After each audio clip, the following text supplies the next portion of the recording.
दोस्तों, तो कैसे हो आप सब। आज हम लोग करेंगे सैंपल पेपर 6 और ये रहेगा इसका सेक्शन बी। 2 मार्क्स के क्वेश्चन है ये, और ये फटाफट रिवीजन की एक सीरीज है। तो आप इस सीरीज को जरूर फॉलो करें और इसके बाकी के स्टेप्स जैसे सैंपल पेपर 1 2 3 4 सबको एक बार करने की कोशिश करें। तो बिना देरी के साथ आपके सामने है पहला प्रश्न, और ये रहा 21 नंबर पे। ये हम लोगों ने लिया है 2 मार्क्स के लिए, ठीक है। एक्चुअल में इसको 2 मार्क्स में ये क्वेश्चन अगर आपको आता है, represent the above situation graphically by the method substitution, तो नहीं लिखा होगा, ये वर्ड नहीं लिखा होगा। ये एनसीईआरटी में लिखा हो बट नहीं लिखा होगा अकॉर्डिंग टू मी, ठीक है। दूसरी बात, ये क्वेश्चन अगर आता है, ये 2 मार्क्स में हमने लिया, बट ये अगर आपको आया तो ये 3 मार्क्स, एटलीस्ट 3 मार्क्स में आएगा, कम से कम 3 मार्क्स में ये क्वेश्चन आएगा, ठीक है। अब पढ़ते हैं इसका स्टोरी क्या है। एक बार आप खुद रीड करके देखो भी इसमें दिया क्या है। Aftab tales his daughter 7 year ago, ठीक है। 2 बंदे हैं इसमें, एक आफ्ताब है, ठीक है। Let the present age of Aftab, let the present age of Aftab, present age of Aftab, वो मैं एक्स मान लेता हूँ, ठीक है। या हम ऐसा करते हैं, इसको इधर लिख लेते हैं पूरा अच्छे तरीके के साथ, ठीक है। प्रेजेंट एज ऑफ आफ्ताब मैं एक्स मान लेता हूँ, ठीक है। एज ऑफ आफ्ताब एक्स, जो आपको पता है ना, अभी ये तो सभी को पता। जिसको कुछ नहीं आता वो एटलीस्ट ये तो लिखेगा। Present age of his daughter, present age of daughter क्या है, मैं मान लेता हूँ y. Present age of daughter क्या मान लेता हूँ बेटा, वाई हम लोग लेट कर लेते हैं, क्लियर। अब इसके बाद वो एक कंडीशन दे रहा है 7 ईयर एगो, एगो मतलब पहले, कितने साल पहले, 7 साल पहले, 7 ईयर एगो, तो मतलब एजेस जो हो जाएंगी, तो आफ्ताब की एज क्या आ जाएगी, 7 ईयर एगो, ईयर एगो, एगो मतलब पहले, तो आफ्ताब की एज क्या हो जाएगी, आफ्ताब की एज बेटा क्या हो जाएगी, जितनी थी उसमें से 7 कम हो जाएंगे। अगर मैं पूछूं आपकी एज, अगर जो आप मुझे देख रहे हो आपकी एज 15 साल है, तो 7 साल पहले तुम्हारी एज कितनी थी, 8 साल थी। आपने क्या किया, 7 साल पीछे चले गए। ऐसी मेरी एज अब 30 है, तो पीछे 7 साल चले जाओगे, 23 रह जाएगी, ठीक है। और उसकी जो डॉटर की एज है, डॉटर की एज कितनी है बेटा, डॉटर की एज है उसकी y-7, y-7, क्लियर। 2 कंडीशंस हम लोगों ने पहले लिख ली। I was 7 times as old as you, यार सिंपल सी बात है। मान लो मुझे कुछ नहीं पता लग रहा, I don't know anything about this, what a English man. तो आफ्ताब है और उसकी डॉटर है, मैंने दोनों को पहले बराबर कर दिया, ठीक है। आफ्ताब की एज कितनी है, x-7 है, यही है। और उसकी डॉटर की एज क्या है, y-7। हम एक प्रैक्टिकल सिचुएशन की बात करते हैं। अब दोनों में बड़ा कौन होगा, दोनों में बेटा बड़ा कौन होगा, दोनों में ये आफ्ताब बड़ा होगा ना, आफ्ताब बड़ा होगा, और डॉटर उसकी छोटी होगी। अब वो कह रहा है 7 टाइम्स, अगर मैं सिंपल भी नहीं समझ पा रहा ना, तो अब जो चीज़ नीचे जा रही है उसी को मल्टीप्लाई करके बराबर इक्वल टू तभी बनेगा ना, तो ये 7 से मल्टीप्लाई हो जाएगा, क्लियर। ये इस तरह से हो जाएगा। अब देखते हैं, यही है। आई वाज 7 टाइम्स, आई मतलब Aftab was 7 times as old as you were then, ठीक है। Also 3 year from now, 3 year from now, 3 year from now का मतलब क्या, 3 साल बाद, ठीक है। 3 year from now, 3 years from now, ठीक है। पहले इक्वेशन बनाते हैं, बाद में देखते हैं। तो बेटा आफ्ताब की एज क्या हो जाएगी, आफ्ताब की एज क्या हो जाएगी बेटा, आफ्ताब की एज क्या हो जाएगी, x+3, और डॉटर की एज क्या हो जाएगी, y+3, डॉटर की एज क्या हो जाएगी, y+3, ठीक है बेटा। अब सिंपल फिर से लॉजिक वही लगेगा, ये आफ्ताब है और ये उसकी डॉटर है, और हमें पता है कि आफ्ताब और उसकी डॉटर में कौन, ये आफ्ताब बड़ा होगा, आफ्ताब बड़ा होगा, और उसकी डॉटर की एज क्या होगी, छोटी होगी। सिंपल सा लॉजिक है, चाहे 3 साल पहले बाप होता है, बेटा होता है, ठीक है। तो 3 टाइम्स, अब 3 टाइम्स ये नीचे जा रहा है, तो इसको किससे मल्टीप्लाई करेंगे, 3 के साथ। समझ आया, सिंपल लॉजिक, हमने एक प्रैक्टिकल लॉजिक के ऊपर बात की, क्लियर। अब हम लोग इस सिचुएशंस को हैंडल करके देखते हैं भी ये क्या चीज़ें बनती हैं। अब ये चीज़ क्या बनेगी, ये चीज़ क्या बनेगी, ये x minus 7 as it is हो जाएगा।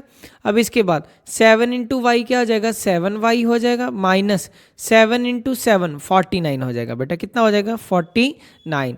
तो x माइनस का 7y ये इधर आ गया, माइनस का 7y इधर आ गया, माइनस का 49 प्लस का 7 प्लस का 7, तो x minus 7y is equal to 49 minus का 42 हो गया, माइनस का 42, माइनस का 42। क्लियर। तो ये हो गया आपका पहले question, x minus 7y minus का 42, ये आपका फर्स्ट इक्वेशन हो जाएगा। क्लियर। अब इसके बाद अब बेटा देखोगे इसको ध्यान से। क्लियर।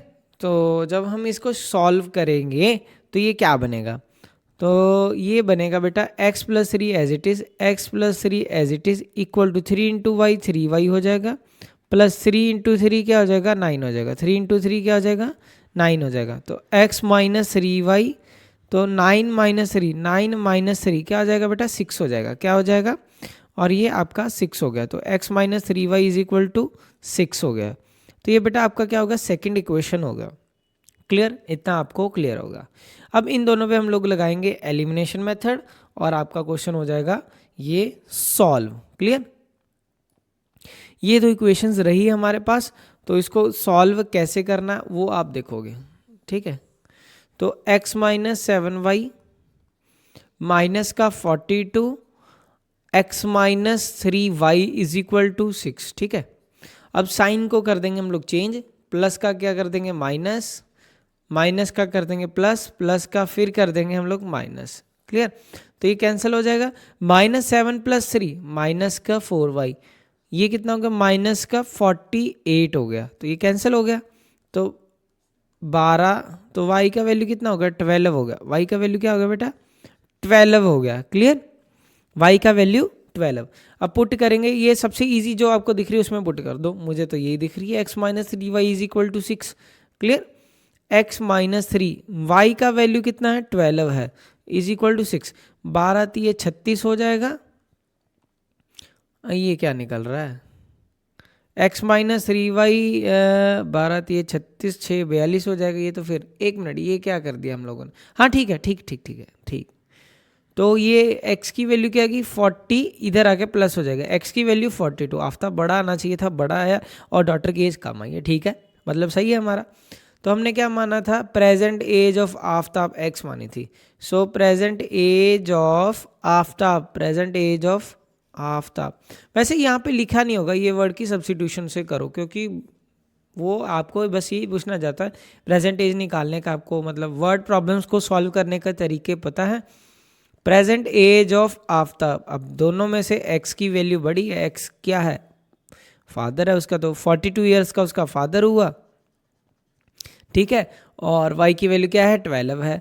तो present age of daughter, present age of daughter वो क्या हो जाएगी बेटा, आपके पास डॉटर की एज क्या आएगी, डॉटर की एज आ गई आपके पास y वाली क्या है, 12 ईयर्स, 12 ईयर। क्लियर। अब नेक्स्ट देखो 22 नंबर पे, ये तो क्वेश्चन एकदम सीधा है, और ये क्वेश्चन आपको अगर आया है तो ये कई बार 1 मार्क्स में भी आ जाता है। ठीक है, ये आ सकता है, ऐसा कुछ नहीं है। तो find the value of D C find करनी है। अगर ये 1 मार्क्स में आता ना, तो आप एक रिजल्ट याद रखो, जब भी ऐसा ट्रेपीजियम मिले तो आप एक रिजल्ट याद रखो कि ये साइड अपॉन ये साइड, ठीक है, इज इक्वल टू ये वाली साइड अपॉन ये वाली साइड। अगर मेरे को ये सीधा पूछता मैं सीधा ही लिख देता। ठीक है, एक रिजल्ट इसके ऊपर एमसीक्यू बनता।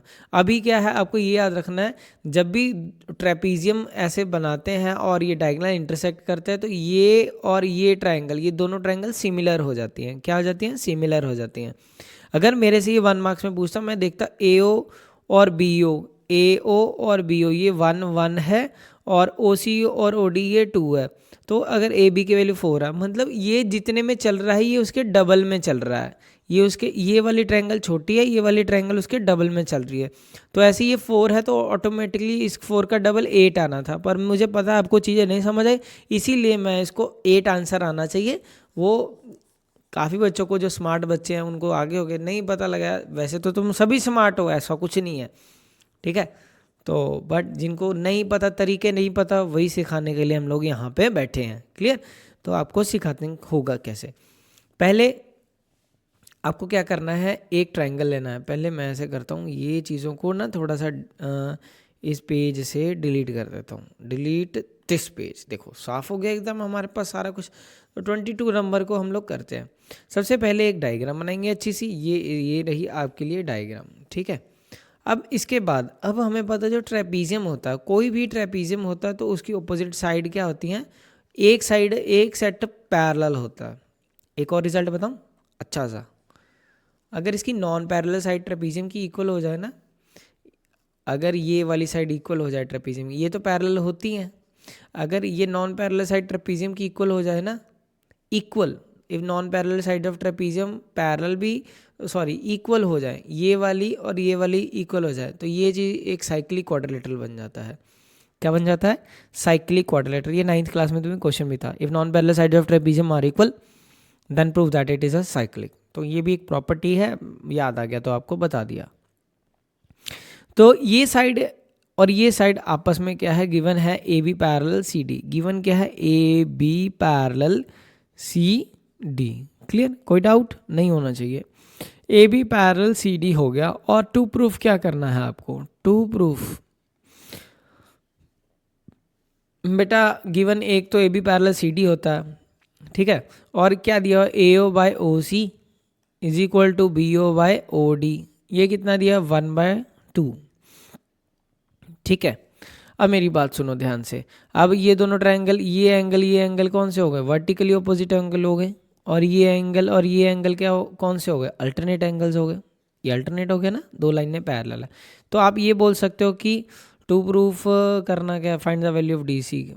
डी सी का वैल्यू फाइंड करना, डी सी का वैल्यू फाइंड करना है। अगर ए बी की वैल्यू 4 है, इसके साथ ए बी की वैल्यू कितनी दी हुई है? हमें 4 दी हुई है। क्लियर? एक बात ये चीज़ है हमारे पास। और तो प्रूफ देखोगे ध्यान से, ठीक है। तो पहले हम दो ट्रायंगल्स लेंगे, एक ए ओ बी और दूसरा है आपके पास यहाँ पे हम इस तरह करके ए ओ बी है, और दूसरा है आपके पास डी ओ सी, ए ओ बी डी ओ सी, ए ओ बी डी ओ सी। ठीक है। अब दोनों में एंगल 1 और 2 कौन से एंगल है? ये वर्टिकली ऑपोजिट एंगल है। कौन से एंगल है बेटा? Vertically opposite angles. और एंगल 3 किसकी इक्वल है? 4K। ये कौन से एंगल है बेटा? Alternate angles. कौन से एंगल? Alternate angles. क्लियर? तो ट्रायंगल ए ओ बी बेटा क्या हो गया आपके पास? सिमिलर हो गया किसके? डी ओ सी के। बाय कौन सी प्रॉपर्टी? बाय एंगल सिमिलैरिटी बेटा, बाय एंगल सिमिलैरिटी। सो आपकी जो साइड्स हैं वो क्या होगी? एक प्रोपोर्शन में चले गई। क्या होगी बेटा? एक प्रोपोर्शन में चले जाएंगी। क्लियर?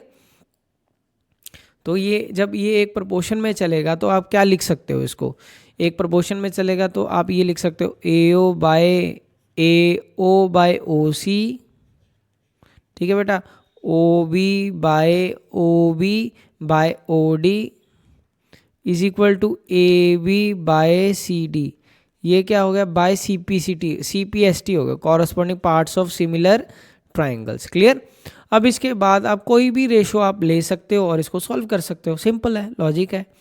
ओ बी बाय, जैसे मैंने ये ले लिया, ए ओ बी ओ कोई भी उठा लो, चाहे बी ओ डी, ये दोनों उठा लिया मैंने। ठीक है। O B by O D का वैल्यू मेरे पास डायरेक्ट है। O B by O D का वैल्यू डायरेक्ट क्या है? 1/2। तो 1/2 लिखा। ए बी का वैल्यू कितना? ए बी का वैल्यू 4 है।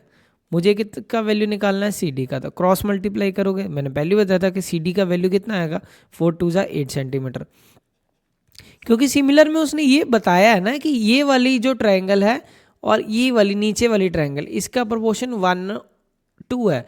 अगर ये साइड 1 सेंटीमीटर की है तो ये 2 आ रही है। इधर से भी अगर ये 1 है, ये 2 आ रही है। मतलब जितना आ रही है उसका डबल चल रहा है। तो यहाँ पे अगर 4 है तो यहाँ पे उसका डबल चलेगा, 8 चलेगा ना। तो इसी वजह से सी डी का वैल्यू 8 सेंटीमीटर आ रहा है। अगर 1 मार्क्स में पूछता तो उसका एक्सप्लेनेशन भी हम 1 के अकॉर्डिंग ही देते। क्लियर? अब इसका और वाला पार्ट देखो, ये और वाला पार्ट है इसका। Clear? Prove that B C is bisect, ये पूछ रहा है। Prove that B C is bisected at E, मतलब तुम्हें ये प्रूफ करके दिखाना है, अगर ये इसको बाइसेक्ट कर रहा है तो ये वाला हिस्सा B E is equal to E C करके दिखाना है हमें, ठीक है।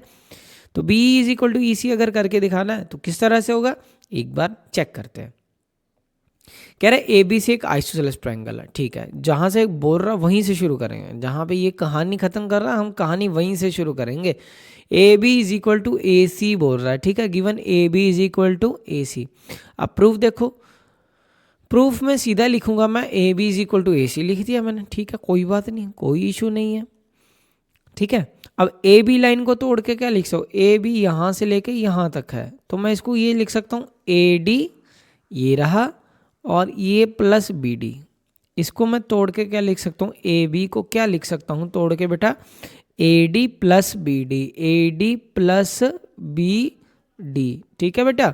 अब ए सी को तोड़ के मैं क्या लिख सकता हूँ, ए से लेके सी तक को तोड़ के क्या लिख सकता हूँ बेटा, ए एफ यहाँ से लेके यहाँ तक और एफ से लेके सी तक, ए से लेके एफ तक, ए से लेके एफ तक और एफ से लेके सी तक। क्लियर, इस तरह से मैं तोड़ सकता हूँ।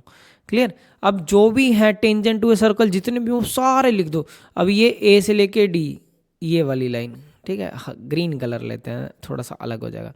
ये ए से लेके डी तक इधर और ए से लेके ई एफ तक इधर, ठीक है, ए डी और ए एफ, ठीक है।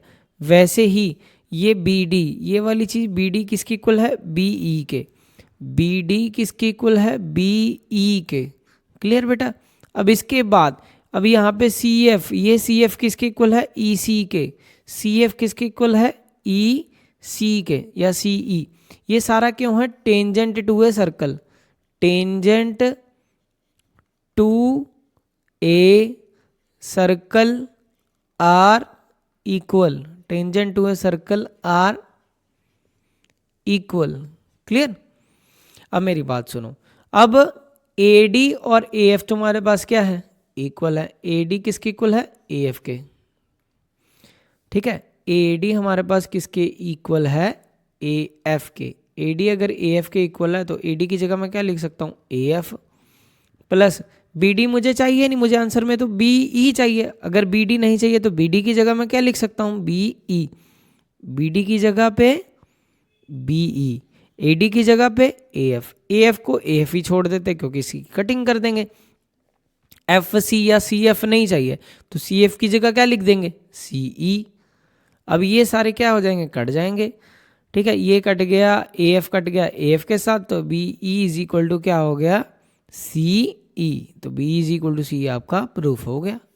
क्लियर है बेटा। तो ये आपका क्वेश्चन था। नेक्स्ट, ये है इजी क्वेश्चन। ये तो सबसे इजी है, ये तो 1 मार्क्स में चाहिए था, चलो डाल दिया। क्या इसको 1 मार्क्स में सॉल्व कर सकते हैं, क्या इसको 10 सेकंड में सॉल्व कर सकते हैं, हाँ कर सकते हैं। The length of the tangent from point A at a distance 5 centimetre from the centre of the circle. क्या हमारे पास सर्कल है, यस है। ये लो तुम्हारे लिए एक सर्कल बना दिया, ठीक है। अच्छा ये भी फैसिलिटी है, एक बार शो मेजरमेंट ये किसी दिन यूज़ करके देखते हैं इसको भी, ठीक है। तो अब इसके बाद कह रहा बाहर से एक लाइन टेंजेंट ड्रॉ किया गया। The length of the tangent from point A at a distance 5 centimetre from the length of tangent पता कितनी दी है, इज 4। नहीं पता लगेगा ना तो भी हमारे पास एक ट्रिक है। तो ये तो 4 सेंटीमीटर है at a distance 5 centimetre from the centre of the circle. ये क्या है, सेंटर ऑफ द सर्कल। और ये जो डिस्टेंस है ये बी मान लेते हैं और ये ओ हो गया। और ये डिस्टेंस कितना है, 5। हमें क्या करना, find the radius of circle. ये रेडियस ऑफ सर्कल फाइंड करना है। ये हो गया रेडियस ऑफ सर्कल, ठीक है बेटा। ये हमें फाइंड करना। अब देखो ध्यान से समझना मेरी बात।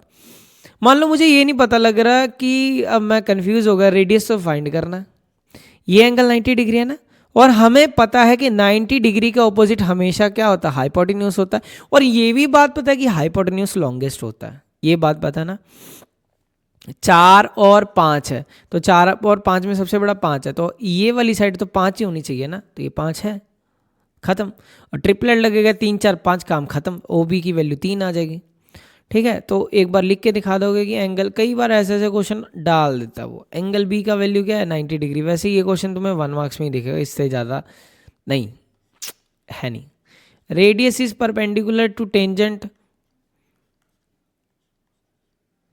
Through the point of contact, tangent through the point of contact, through the point of contact. अच्छा एक नई चीज़ सिखाता हूँ, नई चीज़ दिखी गई तो मैं आपको सिखाता हूँ, through the point of contact. Clear? नई चीज़ ध्यान से देखना जो मैं सिखाने जा रहा हूँ। पता है मुझे आपको ये आता होगा, ये क्या होगा आपके पास, हाइपोटेन्यूज हो गया, ये आपका it is acting like a base, और ये आपका हो जाएगा परपेंडिकुलर। ठीक है, तो हाइपोटेन्यूज का फॉर्मूला आपको पता है B square plus P square. मैं मान लो कि यहाँ पे कोई बड़े बड़े डिजिट होते है ना, तो बड़े नंबर का आपको स्क्वायर करना पड़ता है, ये तो छोटे नंबर है, चलो ईजी है। हाँ, नया वो क्या चेंजेस कर सकता है, वो इस ऐसे कर सकता था कि ये बोल देता ये एक्स है, ये उसमें एक ज़्यादा है, और आपको ये निकालना, ये भी तो हो सकता है ना। मतलब वो आपको कुछ एक्स वेरिएबल्स में डाल दे। दूसरा, अगर यहाँ पे नंबर ही बड़े बड़े कर दे, ठीक है, समझ गए? तो अगर बड़े नंबर करता तो मैं किस तरह से इसको अटेम्प्ट करता। देखो हाइपोटेन्यूज क्या है 5, 5 का स्क्वायर, बेस क्या है पता नहीं, आर का स्क्वायर प्लस पी का स्क्वायर। वैसे तो मुझे पता है वी 3 4 5 करके आर की वैल्यू तो, सॉरी यहाँ पे क्या था, परपेंडिकुलर 4 था ना हमारा, ये पता है 25 16 9 आ जाएगा, 9 का रूट फिर 3 आ जाएगा। पर हम एक नया तरीका सिखा रहा हूँ आपको। मान लो ये बड़ा नंबर होता और उसका स्क्वायर नहीं, 5 का स्क्वायर माइनस का 4 का स्क्वायर हो गया इज इक्वल टू आर का स्क्वायर। अब देखो, अब ये क्या बन गया, ए का स्क्वायर माइनस बी का स्क्वायर बन गया, तो ये क्या आ जाएगा, एक बार प्लस के साथ लिख दो 5 प्लस 4। देखो मैंने स्क्वायर का ट्रिक ही नहीं लगाया, तो ए प्लस बी, ए माइनस बी। ठीक है, अब क्या कर दो, इसका रूट कर दो। क्या कर देंगे बेटा, इसका रूट, इसका root is equal to R. नया तरीका सिखा रहा हूँ, कोई अगर नंबर बड़ा आ जाता है, अगर एनसीईआरटी अगर सीबीएसई इसी क्वेश्चन को अगर चेंज करना चाहे, एक तो ये स्टेप हो जाएगा कि एक्स हो गया, एक्स प्लस 1 हो गया, एक ये चीज़ हो गया। दूसरा वो चीज़ ये कर सकता है कि नंबर ही बड़ा कर दे। ठीक है, ठीक है, तो ये क्या आ जाएगा, तो ये 5 प्लस 4 क्या हो गया आपके पास 9 इंटू 1, तो 9 हो गया, 9 का रूट क्या हो गया 3 हो गया। ठीक है, ये इसको करने का एक दूसरा तरीका है। क्लियर? होप आप सभी को इतना समझ आ गया होगा। ठीक है, तो ये हो गए, यहाँ तक हो गए हमारे क्वेश्चन, आप सभी को इतने समझ आ गए होंगे। नेक्स्ट करते हैं ये 24 नंबर। 24 नंबर में दो आइडेंटिटी लगेंगी, खत्म हो जाएगा। ठीक है, cos A minus sine A plus 1, cos A minus sine A plus का 1। अब ये एक आइडेंटिटी के बेसिस के ऊपर क्वेश्चन है, ये तभी होगा बेटा अगर आपको आइडेंटिटी आती होगी। अभी ये क्वेश्चन की पहचान क्या है, या तो ये साइन से डिवाइड होगा, या तो ये कॉस से डिवाइड होगा, या तो साइन से डिवाइड होगा ये कॉस से। पर मुझे कैसे पता लगेगा कि साइन से डिवाइड होगा कॉस से? प्रूफ देखो, प्रूफ में क्या कोसिकेंट है, क्या है कोसिकेंट। अब 1 अपॉन कोसिकेंट, कोसिकेंट किसका रेसिप्रोकल होता है बेटा, साइन का। तो आप किससे डिवाइड करोगे, डिवाइड द न्यूमरेटर। ये टाइप बड़ी इंपॉर्टेंट टाइप है, divide numerator and denominator, numerator and denominator by sine A, by sine A. तो क्या करेंगे हम, cos A upon sine A minus sine A upon sine A, फिर उसके बाद प्लस 1 अपॉन साइन ए। अब इसको डिवाइड करना है किसके साथ, न्यूमरेटर डिनोमिनेटर को दोनों को डिवाइड कर रहे हैं, cos A by sine A plus sine A upon sine A minus 1 upon sine A. ठीक है, अब कॉस अपॉन साइन किसके इक्वल होता है, कॉस अपॉन साइन किसका, कॉस अपॉन साइन क्या होता है, कॉट होता है। लिख दिया मैंने कॉट ए, ये कटिंग करके क्या आ गया माइनस का 1 plus 1/sin A, 1/sin A किसके इक्वल होता है बेटा? कोसिकेंट A के बराबर होता है। किसके बराबर होता है? कोसिकेंट A, ये याद रखना। दूसरी चीज हमने क्या लगाई थी? Cos A by sine A किसके बराबर होता है? कॉट A के बराबर होता है बेटा। किसके बराबर? Cot A। तो ये क्या होगा? Cosecant A। क्लियर?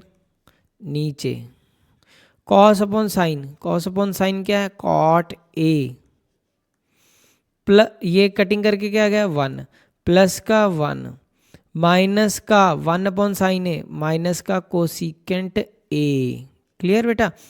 अब हम क्या करेंगे? Cot A plus cosecant A मैंने एक साइड रख लिया, और ये जो माइनस का 1 है इसको मैं एक साइड, ये माइनस का जो 1 है इसको मैं इधर कर देता हूँ साइड में, upon cot A plus cosec plus 1 minus cosecant A, एक ही बात है। ठीक है, अब ये क्या 1 वाली कोई है आइडेंटिटी? यस है। Cosecant square A minus cot square A is equal to 1 किसके बराबर होता है? 1 के बराबर होता है। क्लियर? तो देखते हैं हम लोग आगे इसको कि किस तरह से सॉल्व करेंगे। ठीक है, तो 1 की जगह पे हम लोग क्या लिख सकते हैं? 1 की जगह पे हम लोग क्या लिख सकते हैं? Cot A plus cosecant A as it is minus का 1, 1 की जगह मैं क्या लिख सकता हूँ? 1 की जगह ये सारा कुछ लिख सकता हूँ। Cosecant square A minus cot square A upon cot A plus 1 minus का कोसिकेंट A। अब ये किसकी तरह बन गया बेटा? A का स्क्वायर माइनस B का स्क्वायर बन गया। A का स्क्वायर माइनस B का स्क्वायर, तो क्या लिखोगे आप? Cot A plus cosecant A minus का ये cosecant A plus cot A। अब ये क्वेश्चन को 2 मार्क्स में थोड़ी रखा जाता है, इसको चेंज करना चाहिए था। चलो, ये कम से कम तुम्हें 3 मार्क्स में दिखे, कम से कम। ठीक है, कॉट A प्लस 1 माइनस का कोसिकेंट A। ठीक है, अब ये इस तरह से मान लो, इसको मान लो एक तरह से ये जो चीज़ है, ये वाली चीज़ cot A cosecant A x है, तो कॉट A कोसिकेंट है ये भी है, तो ये भी x है, और ये क्या है? ये माइनस वाला था तो ये है। अगर मुझे करना हो x माइनस एक्स वाई, तो आप क्या करोगे? x कॉमन लोगे, अंदर क्या रखोगे? 1 माइनस वाई, यही रखोगे। अच्छा, तो वही चीज़ हो करना, तो ये एक तरह x हो गया, तो x मैंने बाहर, x क्या माना था? ये माना था cot A plus cosecant A, और यही मुझे चाहिए प्रूफ करना ना, आ जाएगा, बस खत्म है अब। ठीक है बेटा, अंदर 1 लिख दिया मैंने। अब जो y के आगे कौन सा साइन है? माइनस का साइन है, जिसकी वजह से जो y वाले सारे नंबर हैं उनका साइन चेंज हो जाएगा। तो ये प्लस का कोसिकेंट A, ये क्या हो जाएगा? माइनस का कोसिकेंट A। ये माइनस का कॉट A है, ये क्या हो जाएगा? प्लस का कॉट A हो जाएगा, अपॉन नीचे क्या है मेरे पास? कॉट A प्लस 1 माइनस का कोसिकेंट A। देखो सेम चीज़ है, कॉट A है, कॉट A है, माइनस का कोसिकेंट है, माइनस का कोसिकेंट है, प्लस का 1 है, प्लस का 1 है, और ये इनटू में है तो ये कैंसिल हो जाएगा इसके साथ। तो आंसर क्या आ जाएगा? ये बच गया जो cot A plus cosecant A, और यही तो प्रूफ करना था। हो गया हमारा आंसर, यही प्रूफ करना था। ये था हमारा 24 नंबर। अब है 25। ये क्वेश्चन भाई, मतलब ये तो आना ही आना, एक ही तो क्वेश्चन है इनके पास। Length of minute hand of a clock is 14 centimetre. तो अगर minute hand of a clock का ये चीज़ मिनट हैंड ये है, मतलब ये रेडियस इसका क्या है? 14 सेंटीमीटर है, तो रेडियस कितना है? 14 centimetre. Clear? Find the area swept by 5 minute hand in 5 minute.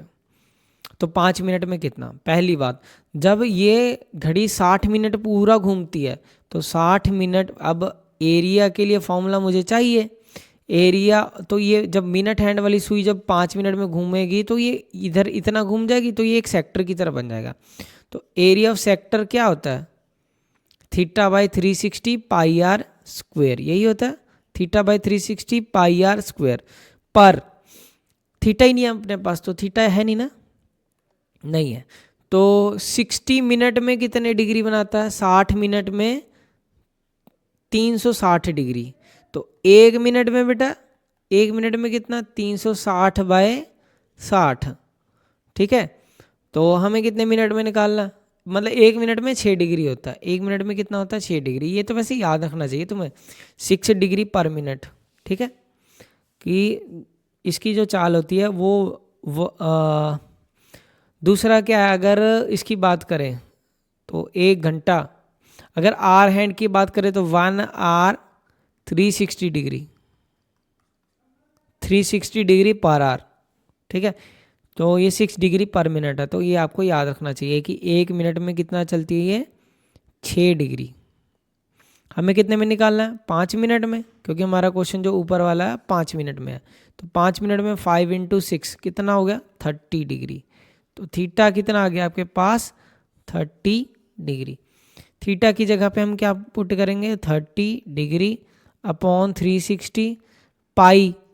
पाई में डिपेंड करता है मेरा आर क्या है, 14 × 14। अगर मेरा पाई का वैल्यू 7 से डिवाइड होने वाला तो मैं 22/7 करता हूँ, नहीं तो मैं दूसरा। अब बेटा ये कैंसिल हो गया, 3 × 1 = 3, 12 × 3 = 36, 7 2 पे 14 हो गया, 2 6 पे, 2 3 11, 11 × 14 154, तो 154/3, ठीक है, 154/3 सेंटीमीटर स्क्वायर। चाहे ऐसे छोड़ दो, आगे करना आगे कर दो, ठीक है। तो ये क्या आ जाएगा? अब ये क्या हो जाएगा? अगर 150 होता तो 50 होता है इसका आंसर, है ना। अब क्या आ जाएगा? 3 × 5 = 15 हो गया, 3 × 1 = 3 पॉइंट 3 × 3 = 9, 51.33 सेंटीमीटर स्क्वायर अगर पॉइंटों में। अब इसका दूसरा पार्ट है तो हम आगे करते हैं। अरे ये भी क्वेश्चन है क्या? नहीं, ये तो पिछली कोई स्लाइड, पिछले कोई क्वेश्चन पेपर का क्वेश्चन आ गया है, ठीक है। अभी इसी को करते हैं, इसके सेकंड पार्ट को, ठीक है।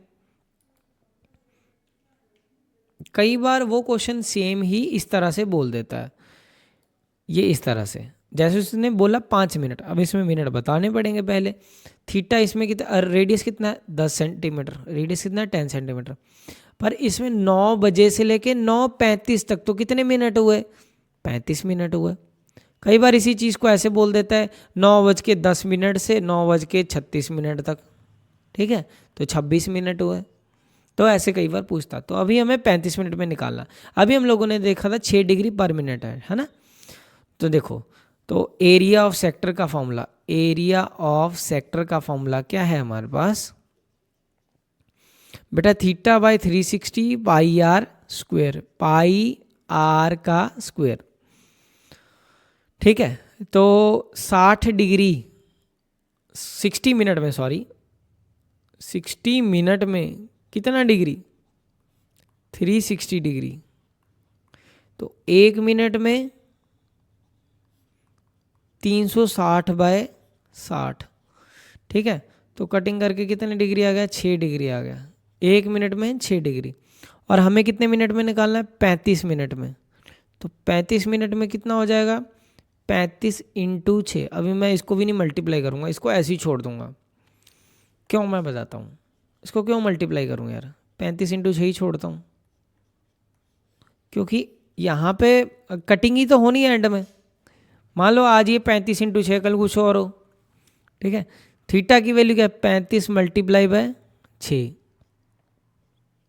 ठीक है। नीचे क्या है मेरे पास? 360 है, 360 इंटू आर की वैल्यू क्या है मेरे पास? 10 है। आर की वैल्यू 10 × 10 है, ठीक है।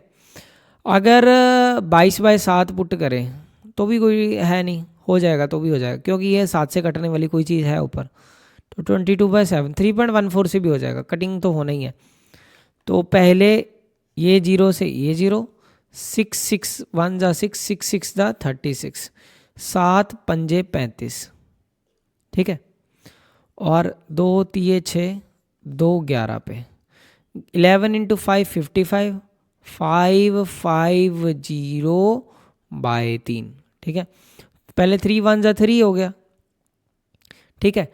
तो कितना बच गया, 25 बच गया, 3 अट्ठे 24 हो गया, 10 बच गया, 3 दिए 9, 183.33 सेंटीमीटर स्क्वायर, ठीक है। तो इसका आंसर क्या है, 183.33 सेंटीमीटर स्क्वायर हो गया आपके पास आंसर, ठीक है। तो होप आज की क्लास के क्वेश्चन तो हो गए हैं ख़त्म। तो मिलते हैं बेटा आपको नेक्स्ट लेक्चर में। तो आप सभी अपना ध्यान रखें, ठीक है। तो लेते हैं आप लोगों से अलविदा। तो अपने दोस्तों से ज़रूर शेयर कर दिया करो। थैंक यू, जय हिंद दोस्तों।